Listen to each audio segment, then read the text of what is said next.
साम्राज्य, सामान्यांचा असामान्य आवाज। 3 मोटरसायकलीसह 1120 लिटर हातभट्टी दारू जप्त। भरारी पथकाची कारवाई। राज्य उत्पादन शुल्क विभागाच्या भरारी पथकाने गुरुवारी पहाटेच्या सुमारास सोलापूर हैदराबाद रोडवर 3 दुचाकीस्वारांना हातभट्टी दारूची वाहतूक करताना पकडले।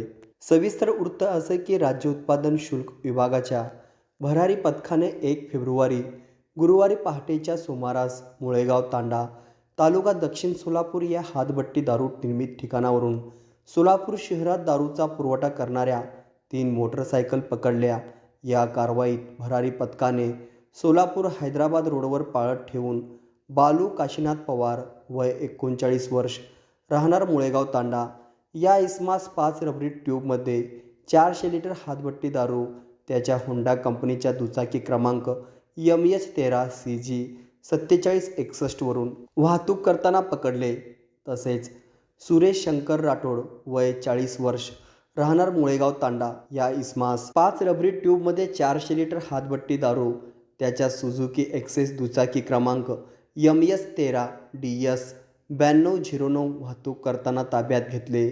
एका अन्य कारवाईत गोविंद बाबू चव्हाण वय 39 वर्ष राहणार मुळेगाव तांडा याला त्याच्या सुझुकी एक्सेस दुचाकी क्रमांक MH13 DN 7428 वरून 4 रबरी ट्यूबमध्ये 320 लिटर हातभट्टी दारूची वाहतूक करताना पकडून तिन्ही आरोपीच्या ताब्यातून 57,400 किमतीच्या दारूसह एकूण 2,57,400 किमतीचा मुद्देमाल जप्त करण्यात आला असून त्यांच्याविरुद्ध महाराष्ट्र दारूबंदी कायद्याअंतर्गत गुन्हे दाखल करण्यात आले आहेत।